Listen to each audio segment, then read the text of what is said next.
오늘 우리가 읽어가는 말씀 열왕기상 18장 내용입니다. 성경에서 유명한 내용에 해당되는 부분입니다. 아합이 다스리고 있었던 때에 엘리야라는 선지자를 하나님이 이 북이스라엘에 보내서 하나님의 말씀을 전달하게 하시는데, 어제 우리가 읽었던 말씀에 보면은 이슬도 비도 내리지 않을 것이다 라고 이렇게 말을 전달하게 되었고, 그 말을 따라서 이스라엘 전역에는 비가 내리지 않게 됩니다. 그래서 먹을 것이 끊어지고 또 사람들이 굶어 죽게 될 정도로 상태가 대단히 심각한 상황이 벌어졌습니다. 이렇게 된 것은 선지자 엘리야가 아합에게 분명하게 그 원인을 이야기한 것입니다. 하나님을 떠나서 그러한 일이 그에게 닥친 것이다 하는 것을 분명히 알게 했어요. 하나님이 이런 자연의 현상들을 수단으로 사용해서 당시에 악정을 행했던 아합을 깨우치고 그로 하여금 하나님을 다시 찾게 하기 위한 수단으로 하나님이 자연 현상들을 사용하고 계심을 보여주는데, 아합은 시간이 흘러가면서 이제 그 가뭄 상태가 심각해지는 것을 발견하게 되고서는 어떻게든지 이 물의 근원을 찾기 위해서 애를 쓰게 됩니다. 그리고 이 엘리야를 향해서 체포령을 내리게 돼요. 이 엘리야를 잡으라, 그런 체포령을 내리게 됩니다.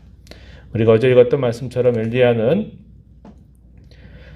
시돈이라고 하는 곳, 사르밧 과부의 집에서 거기서 숨어서 지내게 됩니다. 그러면서 그 이방 땅에 사는 여인에게 있어서는 마치 엘리야가 함께 있는 것이 그들에게는 생수를 공급해 주는 것과 똑같은 일이 일어났습니다. 그들의 먹을 것이 다 떨어져 있는 상황 속에 끊임없이 먹을 것을 공급하시는 하나님의 손길이 나타났고, 심지어 그의 아들이 죽었을 때에도 그 아들이 다시 되살아나는 그런 기적을 체험했다는 것을 보게 됩니다. 모든 이스라엘 백성들에게는 체포령을 내려서 어떻게든지 엘리야를 잡아들여라, 이런 명령을 내렸고, 엘리야는 하나님의 보호 속에 숨어서 오랜 시간을 보내게 됩니다. 3년이라고 하는 시간이 흘러갑니다. 그때에 이 이스라엘 왕가에서 하나님을 경외하는 한 사람이 있었어요. 그 사람이 오바댜라고 하는 인물입니다. 이 오바댜에 대해서는 18장 3절에서 보면 여호와를 지극히 경외하는 자다, 이렇게 표현했습니다. 또 그가 한 훌륭한 일 중에 하나는 이 아합이 하나님의 선지자들을 죽이려고 했던 그런 음모 가운데서 이 오바댜는 여호와의 선지자 100명을 굴에 숨기고 그들에게 먹을 것을 공급해서 그들을 지켜주는 중요한 일을 감당했던 인물이기도 합니다. 이 내용은 4절에 표현돼요. 그런데 이 사람이 이스라엘의 왕궁에서 중요한 관리직을 맡았던 인물입니다. 그래서 이 아합이 오바댜와 함께 물의 근원을 찾으려고 이곳저곳을 사람들을 대동해서 애를 쓰고 있는 상황이었다 하는 겁니다. 그런데 이 엘리야가 하나님의 명령을 따라 가다 보니까 이 오바댜라고 하는 인물을 만나게 됩니다. 그리고 이 오바댜에게 내가 여기 있다라는 말을 아합 왕에게 전하라고 이야기를 합니다. 오바댜는 두려웠어요. 엘리야를 만나게 되는 것 자체가 두려움입니다. 그리고 그가 어디 숨어 있는지를 알지 못하고 있기 때문에 혹여나 엘리야가 이렇게 말해놓고 사라지기라도 한다면 자기 목숨을 잃어버리게 될 위험에 처하게 된 것입니다. 그래서 두려워하는 마음을 표현하니까 엘리야가 걱정하지 마라. 내가 분명히 아합 왕을 만날 것이니 내가 여기 있다고 말해라. 이렇게 전달을 해주게 됩니다. 그리고 마침내 엘리야와 아합 왕이 오랜만에 만남을 갖게 된 겁니다. 아합 왕이 엘리야를 향해서 뭐라고 말하냐면 17절 한번 가서 보시면은 이렇게 말을 해요. 이스라엘을 괴롭게 하는 자여 너냐, 이렇게 엘리야를 향해서 아합이 이야기합니다. 엘리야를 두고 아합 왕은 뭐라고 표현했어요? 이스라엘을 괴롭게 하는 자다. 너 때문에 이런 기근과 가뭄이 이 나라에 임한 것이다. 라고 이렇게 말하고자 했던 겁니다. 그러자 대답하기를 18절에 뭐라고 대답하냐면 내가 이스라엘을 괴롭게 한 것이 아니라 당신과 당신의 아버지 집이 괴롭게 하였습니다. 이렇게 대답하죠. 왜냐? 당신이 여호와의 명령을 버렸고 여호와 대신 바알들을 따랐기 때문이다. 섬겼기 때문이다. 라고 말하면서 누가 이스라엘 진정으로 괴롭히는 자냐 하는 것을 정확하게 짚어주는 겁니다. 아합 왕의 상태는 하나님을 떠나고 우상을 가까이 하면서 우상을 닮아가게 된 거예요. 우상을 가까이 하면 그 우상을 닮아가게 돼 있어요. 그러니까 영적으로 무지해지는 상태가 되어버렸고 아주 완고한 상태가 되어버렸던 것입니다. 그러니 그런 모든 문제의 원인이 자기 때문에 이러한 일이 닥쳤다고 생각하는 것이 아니고 엘리야 너 때문에 이런 일이 왔다. 너는 이스라엘 나라를 아주 괴롭게 하는 자다라고 이렇게 판단을 하고 그렇게 계속 원망하면서 이 엘리야를 찾아 죽이려고 했었던 것입니다.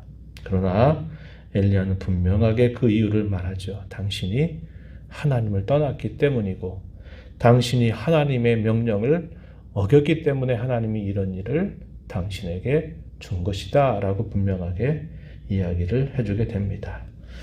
원인을 잘못 찾게 되면은 끊임없는 원망과 불평으로 결국 살아가게 될 수밖에 없는 겁니다. 그리고 문제 해결이 되지도 않는 것이죠. 이렇게 만남을 갖고 나서 엘리야가 말합니다. 갈멜산에서 바알을 섬기는 선지자 450명, 아세라를 섬기는 선지자 400명을 불러 모을 것을 이야기합니다. 그리고 자신과 더불어서 누가 참신인가 그것을 가려내자라고 이야기를 하게 되죠. 그러면서 그 유명한 갈멜산에서의 대결이 이루어지게 된 것입니다. 엘리야가 제안하기를 송아지의 각을 뜨고 불을 붙이지 않고서 신의 이름을 불러서 누가 그 제물들을 태우는지 그걸 통해서 누가 참신인가를 가려내자 이렇게 제안을 하게 됩니다. 24절 한번 읽은 말씀을 한번 가서 보면은 이렇게 말하죠. 너희는 너희 신의 이름을 부르라. 나는 여호와의 이름을 부르리니 이에 불로 응답하는 신 그가 하나님이니라. 이렇게 말했더니 백성들이 다 그 말이 좋다.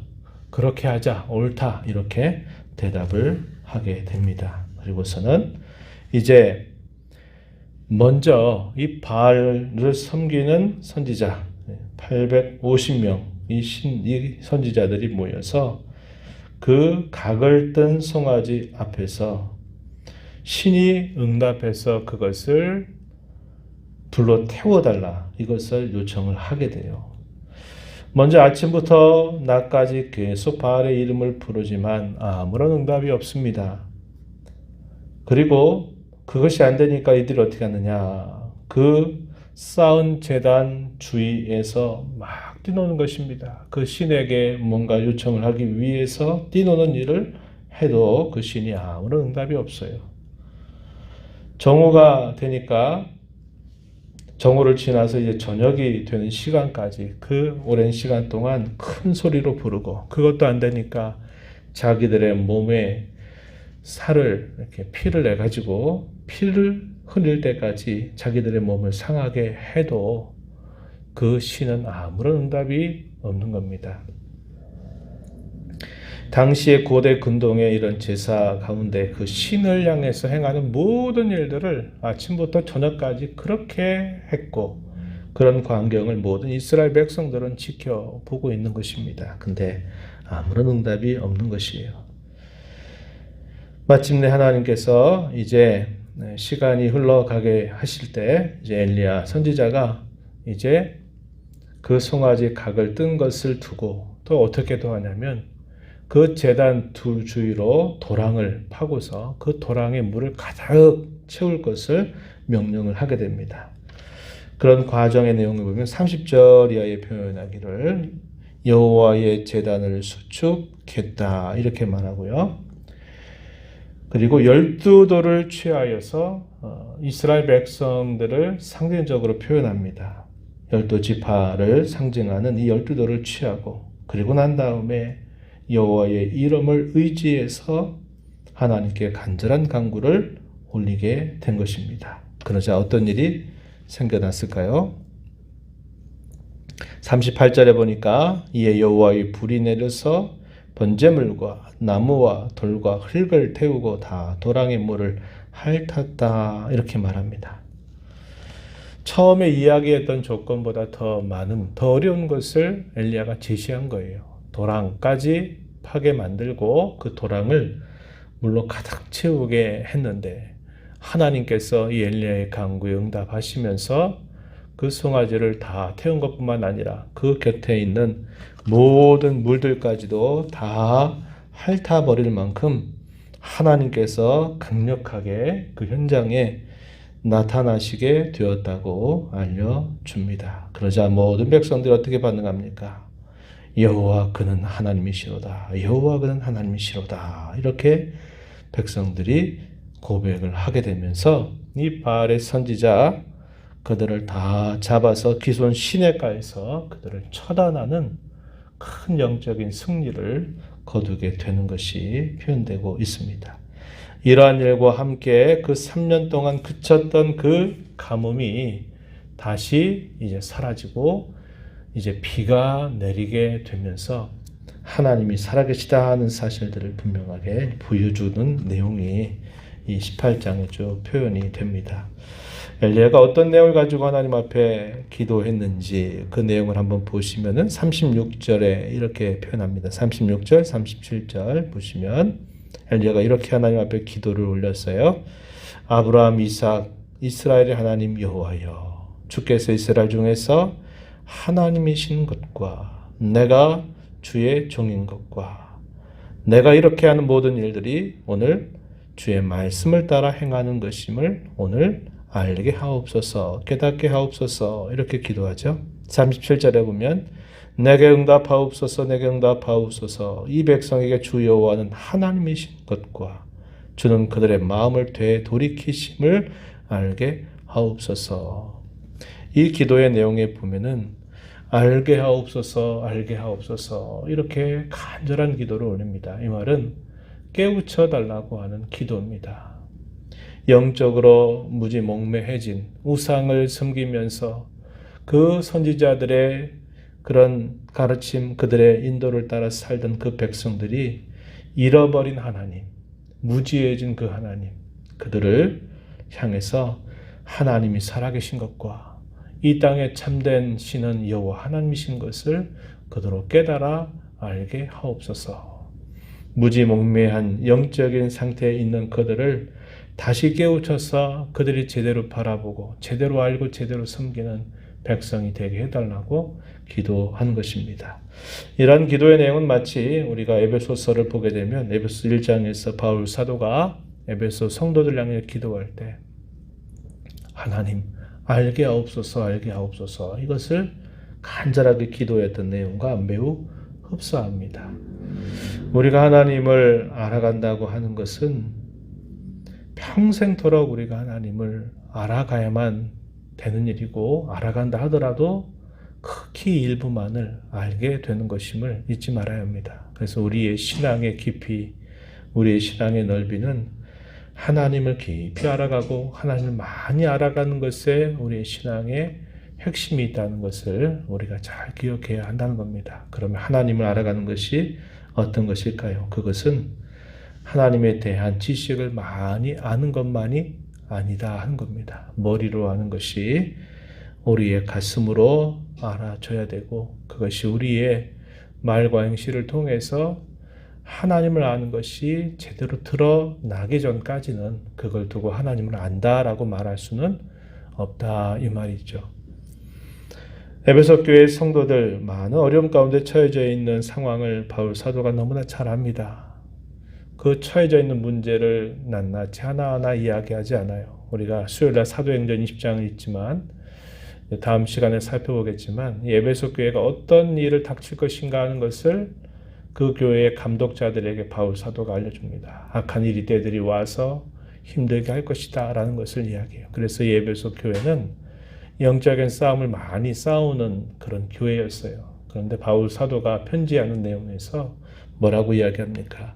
하나님을 알면 된다는 거예요. 그래서 하나님께서 베푸신 그 사랑을 알고 하나님께서 베푸신 그 구원을 알게 된다면 어떤 시련을 만나고 어떤 힘겨운 일을 만난다 하더라도 능히 이겨나갈 수 있는 힘을 그것으로부터 공급받게 될 것을 너무나 잘 알기 때문에 바울 사도는 에베소 교회를 향해서 하나님을 알게 하옵소서라고 기도했는데 그 옛날 엘리야 선지자가 영적으로 무지해진 그 백성들을 향해서 하나님을 알게 하옵소서, 하나님의 살아계심을, 하나님이 누구이신가를 알게 하옵소서 기도한 내용과 매우 비슷하다 하는 겁니다. 오늘 저와 여러분이 이 말씀을 보면서 하나님을 깊이 알아가는 우리가 되게 해달라고 간절하게 기도하는 새벽 시간이 되기를 바랍니다. 그분의 성품이 우리의 모습 속에 나타나고 그 신앙의 열매가 우리의 생각과 말과 행실을 통해 잘 드러나서 이 어두워진 시대 속에서 영적인 총명함을 가지고 하나님을 잘 섬겨가는 우리 모든 성도, 교회가 되게 해달라고 간절히 기도하시며 은혜를 구해주시기를 부탁합니다. 하나님 아버지, 이 새벽 시간에도 저희들을 또 깨워주셔서 오늘도 하나님 앞에 불러주심을 감사합니다. 오늘도 저희들에게 말씀을 통하여서 하나님을 바르게 알아가는 것, 그것이 얼마나 중요한 것인가를 또 말씀을 통해서 다시 한번 확인하게 해주심을 감사합니다. 바울 사도도 에베소 교회 성도들을 향하여 하나님의 그 사랑의 크기 넓이 깊이를 알게 해달라고, 하나님이 베푸신 그 은혜가 얼마나 부요한지를 알게 해달라고, 하나님께서 베푸신 그 놀라운 구원의 손길이 얼마나 큼을 알게 해달라고 기도했던 것처럼 오늘 이 땅을 살아가는 저희 모두도 늘 하나님의 그 깊으신 사랑과 구원의 은혜를 바르게 알고 깊이 아는 저희가 되게 하셔서 이 말세의 지말이 어둡고 혼탁한 시대 속에서 영적인 총명함을 가지고 저희들이 모든 이 어려움들을 이겨나가도록 도와주시기를 간절히 바라옵나이다. 은혜의 보좌 앞에 나와서 아버지의 은혜를 간절하게 구하는 모든 심령들을 용납하시고 간구의 귀를 기울여 주시며 응답하여 주옵소서. 예수님 이름으로 기도하옵나이다. 아멘.